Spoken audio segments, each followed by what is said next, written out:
Boa noite, queridos. Pessoas que foram transformadas. Eu acho que não existe um desejo maior, uma aventura maior do que experimentar a transformação de Deus.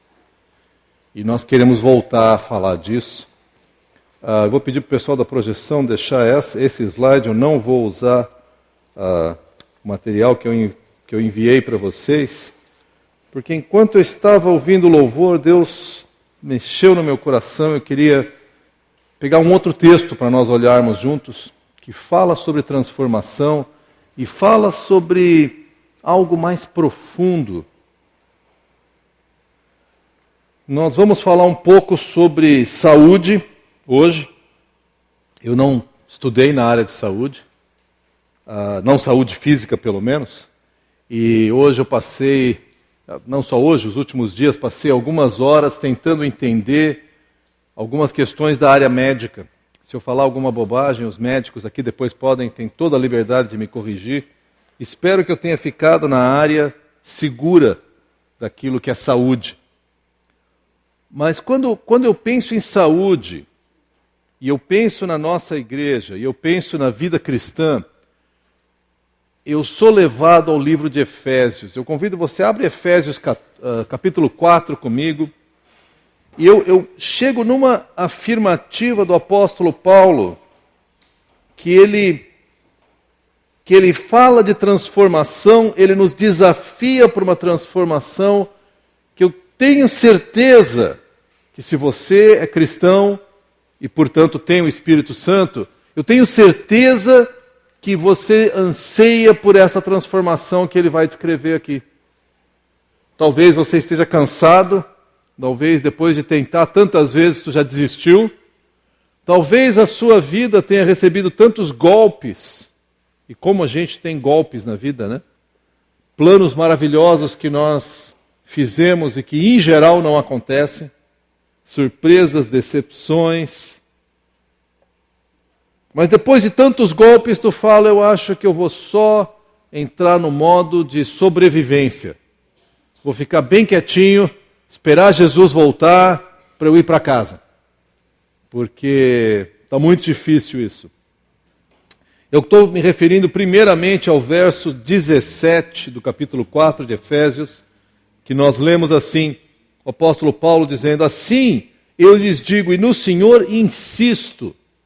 O apóstolo Paulo não desperdiçava palavras, ele está insistindo nesse ponto. Que não vivam mais como os gentios, que vivem na inutilidade dos seus pensamentos.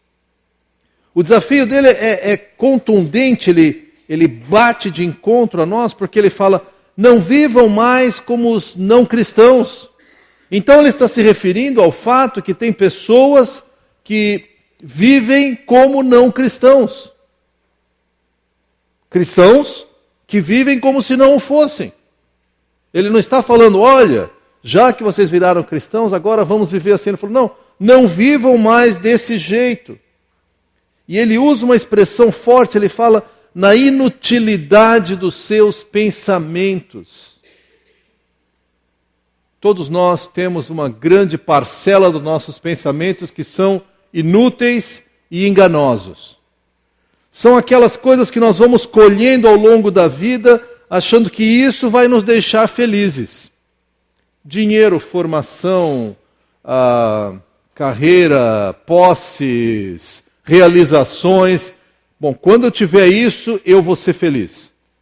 Alguns pensam, quando eu casar, eu vou ser feliz. Os casados dão uma risadinha, falam, é muito bom ser casado, mas se tu não era feliz antes, você não vai ser feliz depois. Como? Casamento não te faz feliz? Casamento é um amplificador. O que era, vai ser mais. Se era ruim, vai ficar pior. Como assim? Você vai viver com um outro pecador. Você nasce e convive com um pecador só, que é você mesmo. Já é complicado. Agora tu vai viver com outro. E aí fica mais complicado. Não sou contra casamento, por favor. Mas é só uma realidade. A inutilidade dos pensamentos é você achar que isso vai me fazer feliz. Pessoas que gastam fortunas em cirurgias plásticas, porque se eu tiver a cintura mais fina, ou essa medida diferente, ou o nariz mais direito, eu vou ser mais feliz. Alguém acredita nisso? A maioria das pessoas diz, não acredito. São gastos milhões e milhões e milhões de reais em cirurgias. Pessoas que gastam milhões e milhões de reais para ter um carro um pouco mais potente, um pouco mais confortável, um pouco mais luxuoso. E ninguém diz que esse carro te faz feliz. Mas percebe como os nossos pensamentos são inúteis? Nós corremos atrás da máquina, sabendo que não vai nos deixar feliz, mas eu não sei mais o que fazer. E o apóstolo Paulo diz, para de viver assim, para de viver assim. Alguns têm dito que um dos maiores problemas nos tempos de hoje é justamente são as doenças da depressão, do desânimo. E eu acredito a inutilidade dos nossos pensamentos. Verso 18, e foi isso que na última música mudou aqui a minha mensagem. Verso 18 diz assim, o apóstolo Paulo fala, eles estão obscurecidos no entendimento e separados da vida de Deus por causa da ignorância em que estão, devido ao endurecimento do seu coração. Me acompanhe aqui para entender o pensamento de Paulo. Eu fiz na minha mente aqui uma progressão. Ele fala, eles estão obscurecidos no entendimento, eles não entendem. Quando acontece uma coisa ruim na sua vida, como é que você entende isso? E eu não estou falando ruim você perdeu o ônibus, ou ruim não fez aquele negócio. Eu falo ruim, seu filho está com câncer. Ruim, seu casamento está por um fio de acabar. Ruim, você perdeu o emprego e você não tem reserva nem... Ruim. Não é mais ou menos, é ruim. Como é que você entende isso? No sábado de manhã alguém me perguntou sobre uma situação muito triste da minha vida, falou, Daniel, como é que você entende isso? Passado. Paulo diz que pessoas assim estão obscurecidos no entendimento. Como é que você entende a sua vida na hora que as coisas são diferentes daquilo que você esperava, planejava, trabalhou por elas e, humanamente falando, tem o direito delas e, de repente, sofreu uma injustiça e tomou uma esquina, uma curva, alguma coisa diferente. Nós não entendemos. É difícil entender. Falta entendimento espiritual para nós. E a nossa tendência muitas vezes é reclamar. O apóstolo Paulo diz que eles estão obscurecidos no entendimento, pior é a próxima frase, e separados da vida de Deus. Quando você aceita Jesus e você diz, eu morri para aquela vida, a promessa de Deus é que nós somos selados no Espírito Santo. Deus passa a habitar no seu coração. Já pensou nas implicações disso? Você é habitado por Deus. Deus não fica nesse prédio, quando você sai, tranca a porta, Deus está trancado aqui. Aonde você vai, você é habitado por Deus. Você tem a vida de Deus dentro de você. Deus pode falar. Esses dias, Ana Paula e eu estávamos conversando sobre os sussurros de Deus. É um impulso de Deus que muitas vezes não vem assim, claro, com outdoors e luzes brilhantes. É uma palavrinha. Pede desculpa. Perdoa. Deixa para lá. E eu falo, como? Não, peraí. Não, deixa eu pensar sobre isso. E Deus não vai gritar. A maioria das vezes Ele não grita com a gente. Às vezes grita. Mas não é sempre. E Ele diz que pessoas que estão vivendo como se não fossem cristãos, primeiro, eles não entendem as coisas que acontecem. Estão com o entendimento obscurecido. Segundo, estão separados da vida de Deus. Já pensou que tragédia? Nós, cristãos, que somos habitados pelo Espírito Santo, estamos separados da vida de Deus. A razão por que eu me converti é para ser habitado por Deus e eu estou separado da vida de Deus. E é trágico, mas eu conheço muitos, e eu lembro da minha vida, em vários momentos, que eu vivi separado da vida de Deus dentro de mim. Eu vivi como se eu não fosse cristão. Eu planejava, eu tinha uma vida relativamente moral, e ia vivendo minha vida e pagava minhas contas, a maioria delas, o que não dava eu jogava para frente, depois ia pagar, ia vivendo. Mas assim, Deus era um pensamento que distante, sabe? Uma ideia vaga na cabeça. Eu e você não fomos chamados para isso. Nós não nos convertemos para viver separados da vida de Deus. Não é isso que Deus quer para mim e para você. Porque se é só isso, gente, vamos embora para casa, chega, deu. Eu não me converti para ser um bonzinho.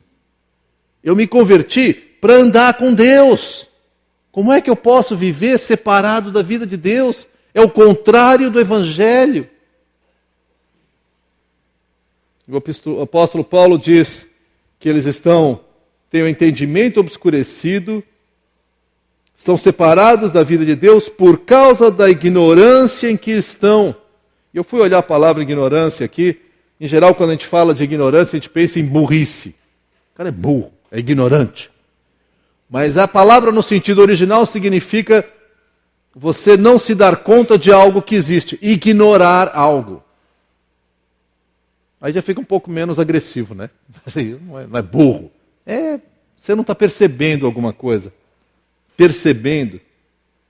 E acho que é bem isso. Parece um pouco com o entendimento, nós ignoramos a presença de Deus, nós ignoramos os impulsos de Deus, nós ignoramos os mandamentos de Deus. Deus fala alguma coisa para nós e nós disfarçamos. Aí Ele fala de novo e eu não escuto. Ele insiste e eu disfarço. Finalmente a palavra de Deus, a voz de Deus na minha vida, é assim um sussurro distante que nem dá para ouvir direito mais. Agora, se eu começo a rejeitar o que Deus fala no meu coração, é claro que eu vou estar separado da vida de Deus, e é claro que eu não vou entender o propósito dele para aquilo que acontece ao meu redor. E ele diz que essas pessoas vivem com o entendimento obscurecido e separados da vida de Deus por causa da ignorância, por causa de não se dar conta daquilo que Deus está fazendo na sua vida, viver como se Deus não falasse. Porque o ruído das coisas, da inutilidade dos nossos pensamentos é muito alto. Eu quero tanto aquele emprego, eu quero tanto aquela namorada, eu quero tanto aquela carreira, e isso faz tanto barulho que eu ignoro a Deus.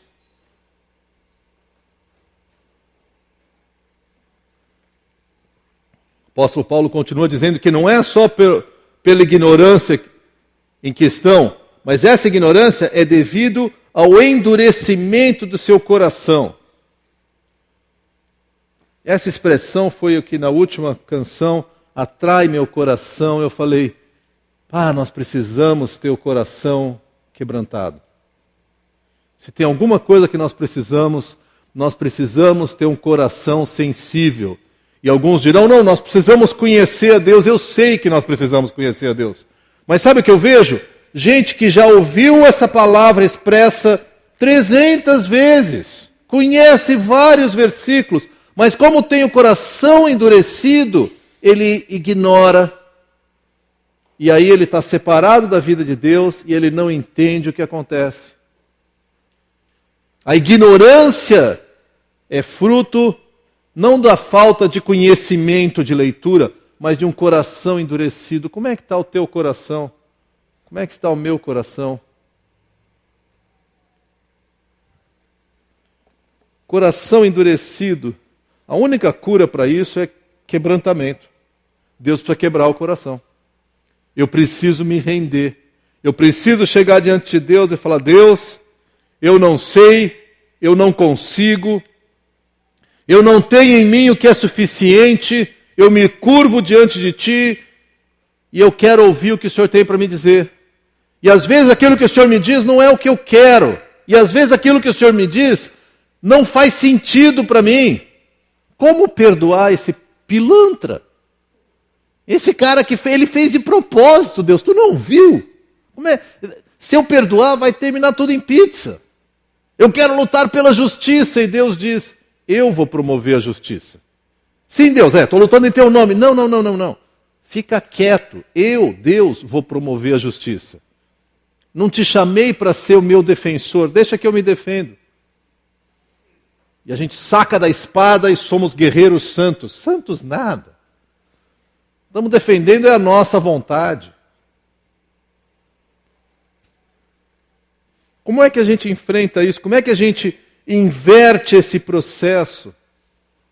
Como é que nós podemos experimentar a transformação que esse vídeo falou que algumas pessoas experimentaram, e não que eles se tornaram, alguns são pastores, outros são cientistas, escritores, artistas, mas pessoas que por onde andavam, elas transpiravam a presença de Deus. Deus não nos chamou para nós sermos mais bonzinhos aqui dentro. Nós podemos ser mais bonzinhos aqui dentro, nenhum problema com isso, tá? Mas isso aí não é o propósito final dele. Ele quer uma transformação para que a gente saia para o mundo e o mundo fique assim, o que esse cara tem de diferente? E você possa dizer, eu encontrei Jesus. Como assim? E você possa explicar. Eu agora vou pedir para você voltar alguns versículos, porque repara que no verso 17, Paulo diz, assim, ou portanto, eu lhes digo. Vamos ver qual que é o tanto que ele falou, portanto. Entenderam? Antes ele está explicando um pensamento, ao concluir esse pensamento ele diz, por isso, eu digo, não vivam assim, como eu descrevi até agora. Volta comigo até o verso 11. O apóstolo Paulo aqui está descrevendo como é que deve funcionar a igreja. Quando nós falamos que uma célula é o lugar de transformação, e que, obviamente, eu tenho falado várias vezes, que Deus é soberano para transformar onde Ele quiser. Mas a gente percebe como Ele nos instrui para vivermos em comunidades comprometidas, porque ali Ele ordena a sua bênção. Salmo 133. Verso 11 diz assim, e Ele designou alguns para apóstolos, outros para profetas, outros para evangelistas e outros para pastores e mestres, líderes da igreja. E Ele traz esses líderes, e repara que não são só pastores, são pessoas que Ele dá à igreja para que essas pessoas abençoem a igreja, que elas preparem, olha só o verso 12, com o fim de preparar os santos para a obra do ministério, para que o corpo de Cristo seja edificado, para que como cristãos, a gente não seja o cristão do verso 18, que tem o pensamento obscurecido, que está longe da vida de Deus, que ignora a presença de Deus e que tem o coração endurecido. Ele quer evitar o 18, por isso que ele fala, Deus deu à igreja apóstolos, profetas, evangelistas, pastores e mestres para preparar os santos, nós, para realizarmos o ministério. Pastores e líderes não são contratados para realizar o ministério, são contratados para preparar santos para realizar o ministério. E como é que funciona isso? E no verso 13 ele diz, até que todos cheguemos à unidade da fé e do conhecimento do Filho de Deus, cheguemos à maturidade. O tema da mensagem de hoje é células é um lugar de amadurecimento. Nós não queremos mais viver verso 18.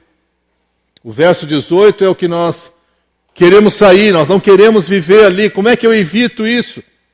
Ele está nos dando a instrução aqui. Verso 14 ele explica, O propósito é que não sejamos mais como crianças levados de um lado para outro pelas ondas, nem jogados para cá e para lá por todo o vento de doutrina e pela astúcia e esperteza de homens que induzem ao erro. Às vezes você se sente assim meio jogado de um lado para outro. Você está alinhado, estou servindo a Deus. Aí tem um conflito em família e tu de repente saiu do curso. Aí você volta e dá uma alinhada. Aí você é demitido, aí joga tudo para cima de novo. Aí você conseguiu alinhar de novo. Aí você tem um problema grave de doença em família, desalinhou tudo de novo. E o apóstolo Paulo está dizendo, nós precisamos deixar de ser crianças, nós precisamos amadurecer. O conceito de amadurecimento ou maturidade no verso 13 é uma palavra que significa estar completo, estar perfeito, estar maduro. Hoje em dia nós vivemos numa sociedade que louva a juventude, louva a imaturidade. Ser maduro tu já chegou ali, já está passando. O maduro para nós, eu vi uma pesquisa uma vez que num shopping center, o pessoal fez uma pesquisa nas várias vitrines, cerca de 80% do que é oferecido é para jovens, que não têm dinheiro para pagar aquilo, mas seus pais têm. É curioso porque o apóstolo Paulo fala, chega de ser criança, que vai de um lado para outro, segue qualquer instrução. Aí no verso 15 e 16 é onde eu quero concentrar nossa atenção até o final. Ele fala, chega de imaturidade. Verso 15, antes, seguindo a verdade em amor, cresçamos em tudo naquele que é o cabeça, Cristo. Essa expressão, queridos, seguindo a verdade em amor, nós podíamos gastar um semestre falando sobre isso. Porque hoje existe uma ideia distorcida que falar a verdade é falta de amor. É ou não é? Se você fala uma coisa para confrontar alguém, nossa, mas cadê o amor? Mas eu tenho que te falar, porque é verdade. Não, tem que falar com amor. Em alguns casos tem que não falar. Aí eu fico feliz. Porque nós entendemos às vezes que amor é agradar a pessoa. Amor é me deixar feliz. Se você me deixar infeliz, não é amor. Agora, esse conceito, e eu sei que eu compro isso também, porque a mídia está bombardeando, né? Amor é fazer o outro feliz. Primeiro, tu não vai conseguir fazer o outro feliz. Jovens e adolescentes, se o cara disser, casa comigo que eu vou te fazer feliz, faz assim, trouxa, pode falar. E diz que fui eu que mandei. Como tu vai me fazer feliz? Tu é Deus agora? Ele até pode parecer bonitinho, mas eu te garanto que ele não é Deus, tá? Fica tranquilo. Nem ela, pode ficar tranquilo, dois lados aí. Tantas vezes nós misturamos amor com agradar, com fazer média, com ficar só passando a mão na cabeça. Só pensar em quem é pai aqui. Quantas vezes tu teve que contrariar o teu filho por amor a ele? E ele queria tanto aquilo, mas pai, eu preciso. E tu olha e fala, cara, tu não precisa. Não, pai, tu não entende, eu preciso. E por amor, coração dolorido, você fala, pois é. Não. Mas cadê o amor, pai? Pois é, isso é amor. Não é, tá doendo. Pois é, às vezes dói. Quantas vezes tu teve que... Um dos meus filhos tinha um problema no cotovelo, que o cotovelo saía do lugar. A cápsula não tinha fechado bem. E eu levei ele no médico umas 20 vezes. Porque saía do lugar, ele era pequenininho, ele saía do lugar e ele ficava escondido assim, brincando com a mãozinha só, disfarçando, porque ele sabia. Aí eu levava lá e o médico... Mas era assim, era ridículo. Enfrentava a fila, aquilo tudo, o médico pegava e fazia... Pronto, pode ir embora. E remédio, não tem remédio, era só que doía. Aí eu aprendi a fazer isso, porque o médico falou, eu ensino para o senhor, faz assim, ó. Só que eu suava para fazer, era um desespero, gente. Era horrível. Que eu pegava, tá bom, então vamos lá, filho, assim, pronto, ele saía brincando na hora. E eu quase morria do coração, né? Quantas vezes tu levou filho em dentista? Quantas vezes tu levou filho para tomar injeção? Quantas vezes... Amor, isso tudo é amor. Gente, quando a palavra nos diz que nós temos que seguir a verdade em amor, o que ele está dizendo é que sem verdade não tem amor. Ele não está dizendo o contrário, já vou falar disso, mas amor sem verdade não é amor, é interesse próprio. Se eu sei que alguém tem um problema na vida dele, e eu sinto que Deus está me dando a autoridade, a palavra para falar na vida dele, mas eu não falo porque ele vai ficar bravo comigo, quem que eu estou amando mais? Ele e o bem-estar dele, ou eu mesmo e o meu bem-estar? Eu estou amando mais o meu, estou preferindo, é interesse próprio, é falta de amor. Com isso eu não estou indo para o outro extremo, que é o seguinte, pega o seu martelo espiritual e sai martelando os dedos de todo mundo. Tem que falar a verdade, tu é feio, tu é gordo, tá errado, você não sabe, que prazer, tudo amor, viu? Ó. Óbvio que não é isso. Quando você tem que intervir, volta ao exemplo dos filhos, e quando eu tinha que virar o braço para encaixar de novo, gente, eu sofria horrivelmente, por quê? Porque eu sabia que ia doer. O amor, o meu interesse no bem-estar dele me fazia fazer algo desagradável, mas era assim, com muito cuidado. Porque eu não queria infligir dor, eu precisava.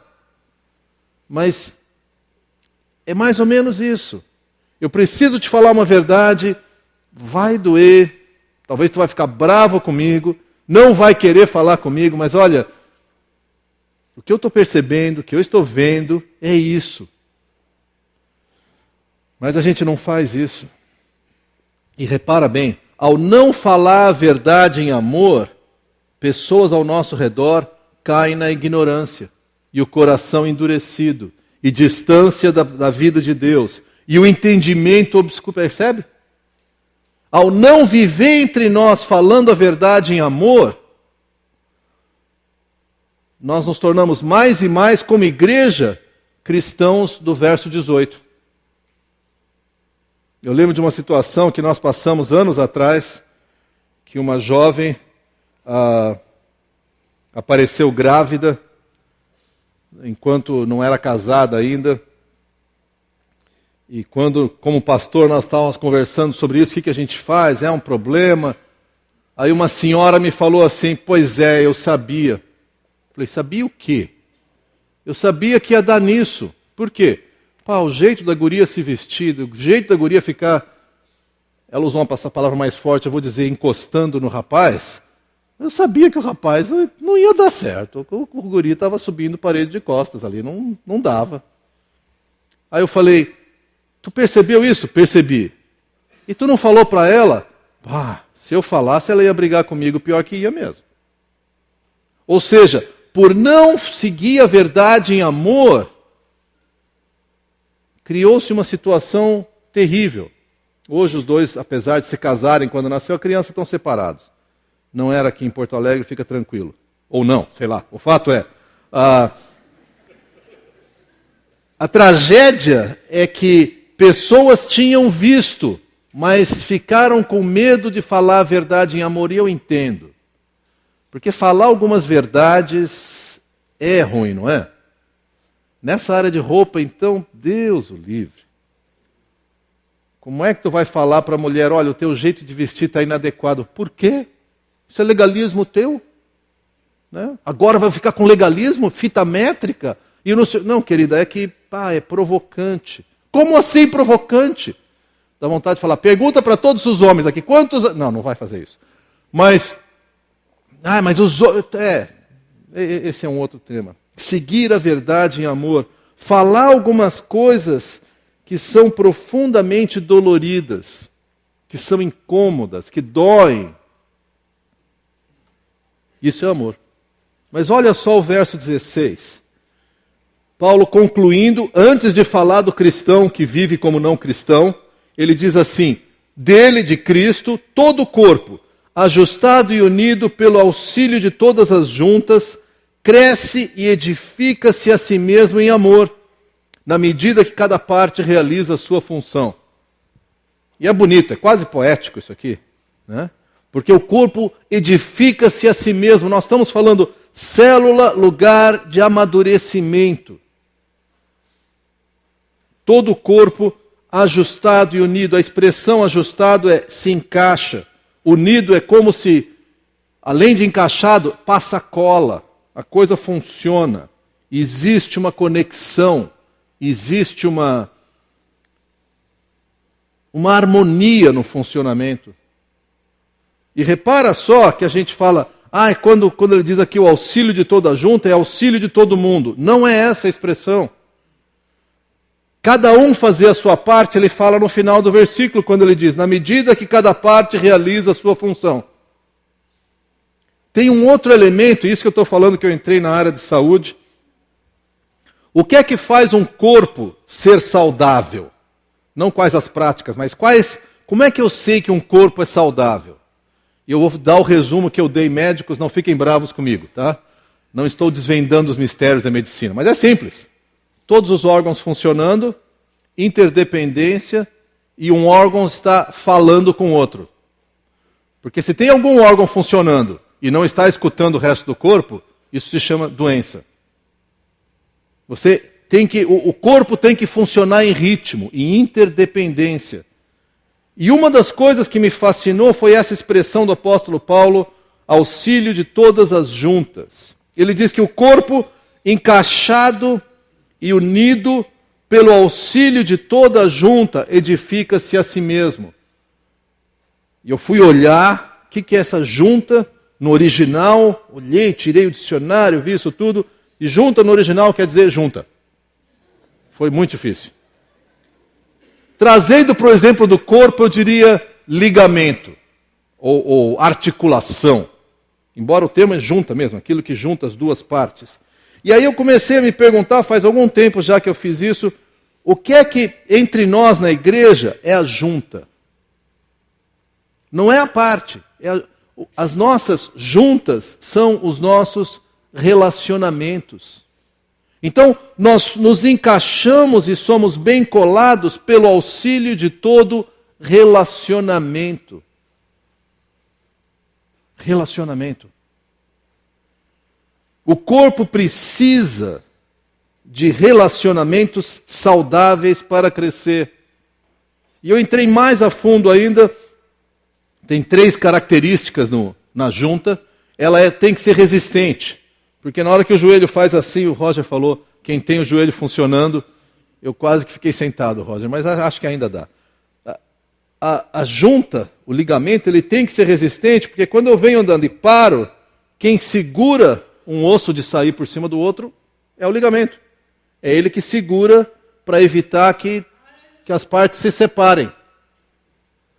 Além de ser resistente, ele tem que ser flexível, ele tem que se dobrar. Quem luta com artrite, por exemplo, a minha família tem uma longa história de artrite, onde cada vez fica mais difícil fazer os movimentos, os ligamentos estão enrijecendo. Também é doença. E tem uma terceira expressão, essa aí eu adorei, me diverti muito, que chama-se propriocepção. Aprendi uma palavra nova. Propriocepção. Tive que descobrir o que era, porque eu não fazia nem ideia. Se eu entendi direito, os ligamentos no corpo, eles comunicam para o cérebro o que está acontecendo. Não é que o ligamento em si, mas há mensagens que comunicam onde está cada parte do corpo. E à medida que você desenvolve isso, ele te dá o equilíbrio e te dá a noção do que está acontecendo com o seu corpo. Depois vocês me corrigem. Deixa eu traduzir isso para dentro da igreja. Óbvio que cada parte tem que realizar a sua função. Nós não vamos discutir isso. Óbvio que todos nós temos que estar ligados no cabeça. Mas aparentemente o apóstolo Paulo está destacando aqui que além de tudo isso, nós precisamos ter relacionamentos que são saudáveis. Um relacionamento saudável ele tem que ser resistente. O que é um relacionamento resistente? É um relacionamento que não acaba na primeira briga. no primeiro desentendimento. Porque algumas pessoas, quando eu falo de pequenos grupos ou de relacionamentos na igreja, eu nem gosto. Gente, é muita briga. Eu já fui muito decepcionado por pessoas na igreja. E a verdade é que sim, você nem imagina o quanto. É pior do que tu imagina. Por quê? Porque é gente. Sabe aquele comercial de margarina? Aquele que a família acorda de manhã, todo mundo sorrindo. E a mãe já está toda maquiada, toda bonitinha, né? E ela prepara tudo, entrega para o filho, e todo mundo está sorrindo. Eu não sei onde é que acontece, lá em casa não é. Tem alguns lá em casa que acordam e levam meia hora para pegar no tranco. Não vou dizer que... Eu não sou, eu acordo me divertindo com a vida, pro azar dos outros, né? Eu sou aquele que acorda e conta piada, e acha a piada engraçadíssima. Só eu acho, mas é assim. Eu faço gracinha logo cedo, e os que demoram para pegar no tranco olham para mim assim, aquele olhar... Né? Gente, família é um negócio complicado, é ou não é? Família nunca é comercial de margarina. Família tem gente bonitinha e gente feia. E, em geral, cada um de nós tem o seu momento feio. Só esperar um pouquinho que aparece. Família, você planeja um negócio e não acontece. Família, você percebe algumas dinâmicas ruins e você tenta lutar com elas, e quando nós chegarmos lá na glória, você vai vencer. Mas aqui na terra é provável que você vai lutar a vida inteira contra algumas coisas. Por isso, os nossos relacionamentos precisam ser resistentes. Você precisa aguentar no tranco. Porque eu vou te contar uma coisa, se você entrar numa célula, num grupo pequeno, e começar a abrir o seu coração, você vai ser machucado.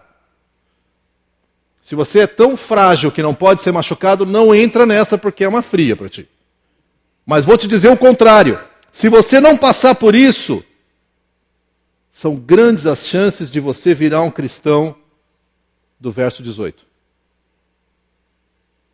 Porque é no contexto dos relacionamentos que o Espírito Santo, usando outros cristãos, toca o teu coração.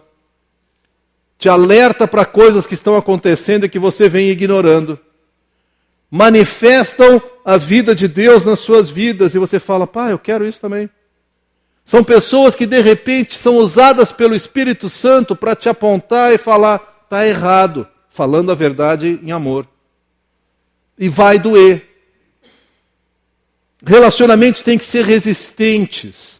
Hoje o índice de divórcio e abandono de relacionamentos matrimoniais é tremendo. Por quê? Não porque as pessoas são mais malvadas do que o passado, mas porque os relacionamentos são descartáveis, não são resistentes. Além de resistente, ele tem que ser flexível. Eu preciso me adaptar ao outro, porque o outro nunca vai ser como eu quero. Nunca. Ele sempre vai ser um pouquinho diferente. E se você é perfeccionista como eu, você podia falar, eu tenho uma lista de como podia ser para dar tudo certo. É só fazer como eu quero que vai ser uma maravilha, olha só. Nunca faça isso porque ninguém vai receber isso aí, não vai funcionar, esquece. Mas os relacionamentos devem ser resistentes, mas devem ser flexíveis, como um ligamento. Meu joelho não é tão flexível mais, mas tudo bem. Para funcionar bem, ele precisa se dobrar. Ele precisa se curvar diante do outro. Ele precisa permitir ao outro a liberdade para ele se movimentar. Ele precisa falar a verdade em amor e não exigir uma resposta imediata. Às vezes a pessoa vai ficar chateada. Como eu sou resistente, eu fico aqui e eu dou a essa outra pessoa o tempo de pensar e sou flexível. E aí eu volto depois, quer conversar de novo sobre aquilo? Não. Tá bom? Esperar um pouco. E agora?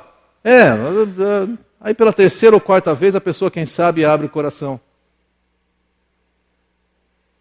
E por fim, nossos relacionamentos têm que ser sinceros. Aí eu volto para falar a verdade em amor. Eu acredito de verdade, baseado na palavra de Deus, que a nossa maturidade, o nosso amadurecimento é determinado pela resistência, pela flexibilidade e pela sinceridade dos nossos relacionamentos. Por isso que nós temos batido tanto na tecla das células ou dos pequenos grupos. Porque para nós, o culto é a sobremesa. É gostoso. E é para ser isso mesmo. Então o louvor deve tocar o seu coração, como o louvor hoje tocou meu coração e me fez mudar a mensagem. É para você ouvir a palavra de Deus, é para você ver os irmãos ao redor.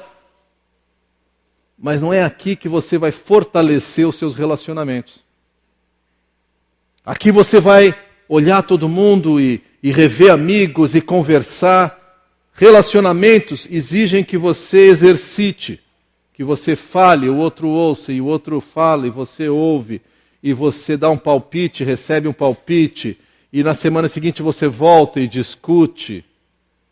A nossa tendência é querer amadurecer sem isso. Eu não acredito que seja possível, exceto aquelas exceções que Deus vai fazer, e aí Ele faz como Ele quer. Eu gostaria de dizer para você que a proposta de Deus para o nosso crescimento, a proposta de Deus para o nosso amadurecimento, ela acontece necessariamente em comunhão. Nós, logo depois da oração, vamos participar da ceia, que é o símbolo maior da comunhão. Aqui é só um símbolo, mas é uma preparação de onde Deus, de novo, Salmo 133, ordena a sua bênção. Amadurecimento é para acontecer em comunhão. Ele não acontece no vácuo, ele não acontece sozinho, em isolamento, ele acontece na medida que nós falamos a verdade em amor. E repito, o nosso amadurecimento é determinado pela qualidade, na medida que os nossos relacionamentos são resistentes, são flexíveis e são sinceros. Eu queria concluir com uma oração, pedindo que Deus nos dê relacionamentos assim. Nós queremos crescer em amor, nós queremos crescer em verdade, nós queremos desenvolver amizades que são resistentes aos conflitos que nós vamos passar. Que Deus nos faça uma igreja que não só fala de comunhão, mas vive a comunhão, e reconhecidamente é difícil. E você vai se machucar. Eu não vejo outra alternativa. Na Bíblia eu não vejo outra alternativa. Baixa sua cabeça comigo. Senhor, nós nos colocamos na Tua presença, Pai, reconhecendo que o Teu amor se derrama sobre nós e nos convida, nos atrai, nos encoraja, nos anima a vivermos em comunhão. Porque ali o Senhor ordenou sua bênção. Ali o Senhor vai produzir o tipo de amadurecimento que nós precisamos em nossa vida. Pai, eu quero rogar sobre a minha vida, sobre a vida da Ana Paula, da nossa família, que o Senhor nos permita viver em comunhão e não fugir de comunhão, Pai. Eu quero pedir isso pelo nosso grupo pequeno. Eu quero pedir isso pela nossa igreja, Pai. Que o Senhor nos atraia o nosso coração, para o nosso coração não ficar endurecido. Que num contexto de comunhão amorosa, comprometida, nós possamos vivenciar no dia a dia essas experiências que o Senhor tem nos dado nos cultos. Que a gente continue sendo estimulado aqui, mas possa viver todos os dias a Tua presença, ouvir a Tua voz. Que nós não sejamos separados da vida de Deus, mas pelo contrário, que nós possamos viver a Tua vida em nós, Pai, cada dia. Pai, eu não quero ignorar a Tua presença, eu não quero ignorar a Tua voz, eu não quero ter o meu coração endurecido, mas eu rogo que o Senhor comece a quebrantar os nossos corações. Nos dá corações rendidos à Tua presença. Obrigado pela Tua promessa, Pai, de que assim funciona o Teu corpo e nós queremos viver assim para a Tua glória. E é no nome de Jesus Cristo que nós oramos. Amém.